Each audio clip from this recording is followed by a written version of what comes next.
Seu filho acorda gritando pela terceira vez nesta semana. Mas não é um pesadelo comum de monstros debaixo da cama.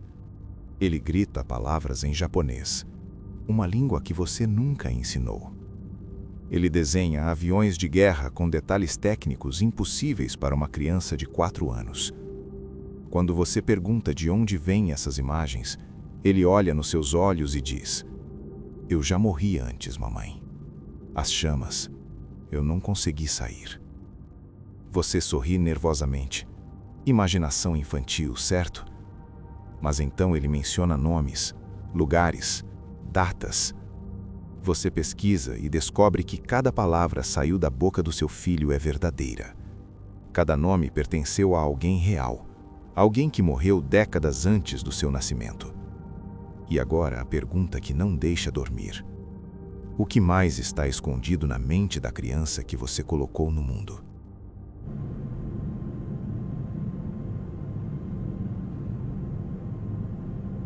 Louisiana, 1998. James Leininger tinha apenas 2 anos quando a primeira crise aconteceu. Seus pais acordaram com gritos que faziam as paredes tremerem. "Avião em chamas! O pequeno homem não consegue sair!" Andrea, sua mãe, correu para o quarto e encontrou o filho se debatendo violentamente, como se estivesse preso em algum lugar. Quando ela finalmente o acalmou, James sussurrou algo que congelou seu sangue. "Eu sou o pequeno homem, mamãe." Nos meses seguintes, o pesadelo se repetiu. 4, 5 vezes por semana, sempre as mesmas palavras, sempre o mesmo terror. Mas o que realmente perturbou os pais foi quando James começou a falar durante o dia.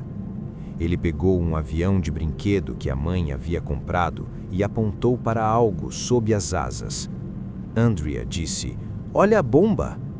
James, com 2 anos de idade, olhou para ela com uma expressão adulta e corrigiu: "Isso não é uma bomba, mamãe. É um tanque drop. Você solta quando o combustível acaba." Tanque drop, um termo técnico de aviação da Segunda Guerra Mundial. Como diabos uma criança de 2 anos sabia disso? Bruce, o pai, era evangélico, não acreditava em reencarnação.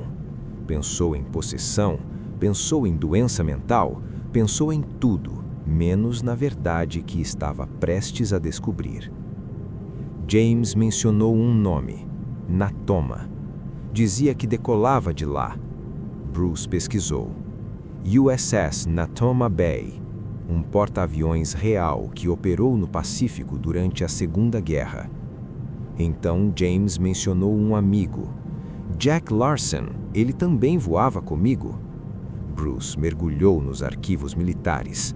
Jack Larson existia, era piloto do mesmo porta-aviões e estava vivo, morando no Arkansas. A investigação se aprofundou.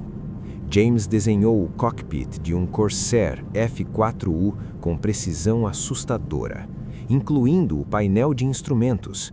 Ele descreveu o procedimento de decolagem de um porta-aviões. Ele sabia que os Corsairs tinham problemas no motor. Tudo isso com 4 anos de idade. Mas o detalhe mais perturbador: James insistia que morreu em Iwo Jima, que foi atingido por fogo antiaéreo japonês, que sentiu o calor do fogo consumindo tudo. Bruce encontrou os registros. Apenas um piloto do Natoma Bay morreu em Iwo Jima em 3 de março de 1945. Seu nome: James M. Houston, Jr. Tinha 21 anos. Quando Bruce contou a história para Ann Barron, a irmã de James Houston, ela começou a chorar. Porque James, o garoto, sabia coisas que nem ela sabia sobre o próprio irmão. Detalhes íntimos, preferências, medos. E o mais assustador: hoje, aos 26 anos, James ainda se lembra de fragmentos, ainda evita aviões, ainda tem medo de fogo.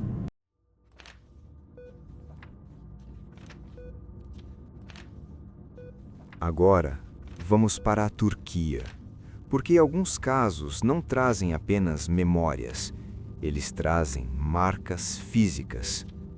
Dr. Ian Stevenson, da Universidade da Virgínia, passou 40 anos documentando algo que a ciência oficial prefere ignorar: crianças que nascem com marcas de nascença que correspondem exatamente a ferimentos fatais de pessoas que morreram antes delas nascerem.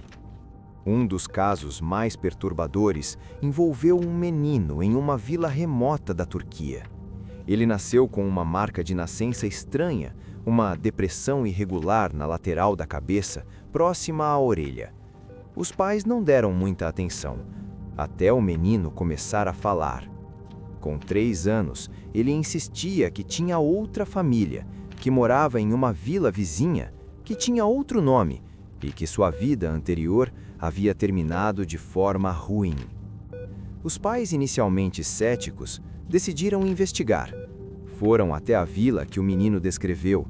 Lá, descobriram que um homem havia morrido 6 anos antes, exatamente da maneira que o menino descrevia: um tiro na cabeça, acidental, durante uma briga.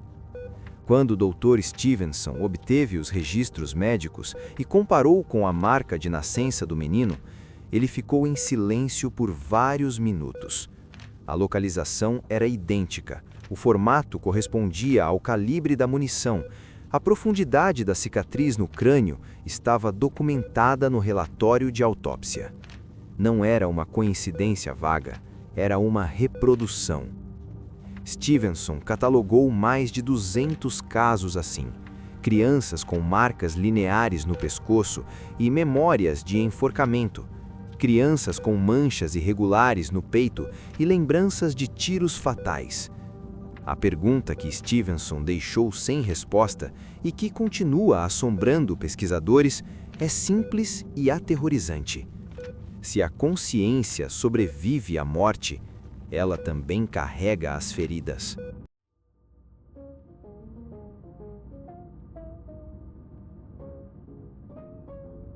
Oklahoma, 2009. Cindy Hammonds estava desesperada. Seu filho Ryan, de 5 anos, acordava todas as noites chorando. Ele dizia: "Eu quero ir para casa. Por favor, me leva para Hollywood. Eu preciso ir para casa." Cindy e o marido, Kevin, um tenente de polícia, eram cristãos batistas. Não acreditavam em reencarnação. Achavam que Ryan estava doente ou possuído. Qualquer explicação era melhor que a verdade.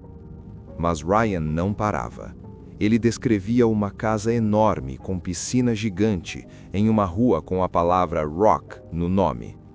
Dizia que viajava para Paris regularmente, que dançou na Broadway, que se casou 5 vezes. Cindy começou a trazer livros de Hollywood da biblioteca. Ela folheava enquanto Ryan assistia, até que em um livro sobre o filme Night After Night, de 1932, Ryan gritou e apontou para uma foto em preto e branco. "Esse sou eu! Mamãe, você me encontrou!" Era uma foto de bastidores, vários homens, nenhum identificado. Ryan apontava para um deles, um homem sem créditos, sem nome, perdido no anonimato de Hollywood. Dr. Jim Tucker, da Universidade de Virgínia, levou meses para identificar o homem. Marty Martin, nascido Morris Kolinsky, filho de imigrantes ucranianos judeus, um extra de Hollywood que se tornou agente de talentos. E então começaram as confirmações. Ryan disse que Marty morava na rua North Roxbury Drive. Tucker verificou: 825 North Roxbury Drive, Beverly Hills. Exato. Ryan disse que Marty se casou 5 vezes. Tucker confirmou: 5 casamentos documentados. Ryan disse que tinha 3 filhos adotivos. Tucker encontrou os registros: 3 meninos adotados. Ryan mencionou um refrigerante chamado True Aid, uma marca que parou de ser fabricada em 1969, 35 anos antes de Ryan nascer. A filha de Marty confirmou: "Meu pai era obcecado por True Aid." No total, Tucker verificou 55 detalhes específicos que Ryan mencionou. 55. Nenhum estava disponível online, nenhum estava em livros. Eram memórias íntimas, pessoais. Mas o detalhe que provou além de qualquer dúvida, Ryan disse: "Eu não entendo por que Deus deixa você viver até os 61 anos e depois faz você voltar como bebê." Tucker olhou a certidão de óbito de Marty Martin, 59 anos. Tucker estava prestes a descartar aquele detalhe, mas algo o incomodou. Ele cavou mais fundo. Encontrou um censo antigo. A certidão de óbito estava errada. Marty Martin nasceu em 1903, não em 1905. Ele tinha de fato 61 anos quando morreu. Ryan estava certo, mesmo quando os documentos oficiais estavam errados.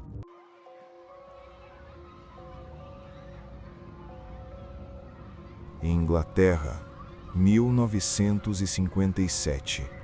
John e Florence Pollock acabavam de perder suas duas filhas, Joanna, 11 anos, e Jacqueline, 6 anos, num acidente de carro devastador. 18 meses depois, Florence deu à luz gêmeas idênticas, Gillian e Jennifer.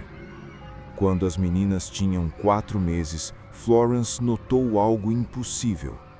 Jennifer tinha uma marca de nascença na testa, no exato mesmo lugar onde Jacqueline tinha uma cicatriz de uma queda de bicicleta. Mas o Dr. Ian Stevenson descobriu algo ainda mais perturbador. Jennifer também tinha uma marca de nascença no quadril esquerdo. Jacqueline tinha uma marca de nascença idêntica no mesmo lugar. Gêmeas idênticas não podem ter marcas de nascença diferentes, é geneticamente impossível, mas ali estavam elas. Conforme cresceram, as coisas ficaram ainda mais estranhas.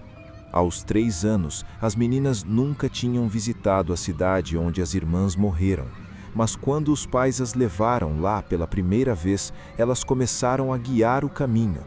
"Vira aqui, papai. A escola fica ali. A nossa casa era naquela rua." Então, o momento que fez John Pollock acreditar. Um dia, Gillian e Jennifer estavam brincando no sótão. Elas encontraram uma caixa trancada que nunca tinham visto. Dentro estavam os brinquedos de Joanna e Jacqueline. As meninas pegaram as bonecas e começaram a chamá-las pelos nomes. "Essa é a Mary e essa é a Suzy." Exatamente os nomes que Joanna e Jacqueline tinham dado às bonecas anos antes. Mas o detalhe mais perturbador aconteceu quando os pais as levaram de carro pela mesma rua onde o acidente fatal havia ocorrido. As meninas, de apenas 4 anos, começaram a gritar e se agarrar uma à outra. Jennifer gritava: O carro está vindo!" Gillian cobria os olhos e chorava: "Não, não, não!" Elas nunca tinham sido informadas sobre o acidente, nunca ninguém havia mencionado, mas ali estavam elas, revivendo o trauma de uma morte que aconteceu antes de nascerem. Então, o que tudo isso significa? A ciência oficial ainda resiste. Fala em criptomnésia, em memórias implantadas, em coincidências estatísticas.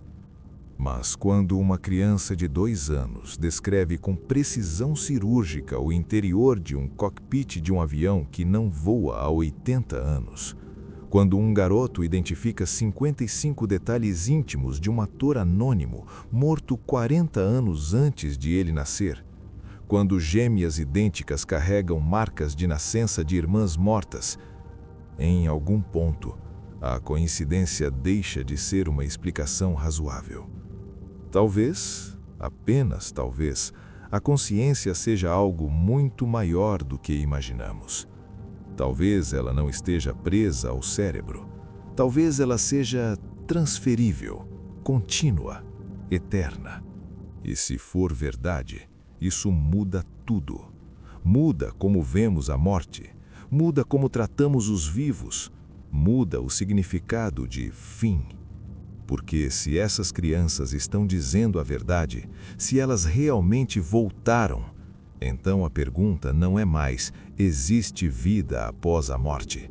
A pergunta é: quem você era antes de ser você? E você está pronto para descobrir? Não esqueça de se inscrever no canal, curtir e ativar o sino para não perder as histórias mais perturbantes e intrigantes.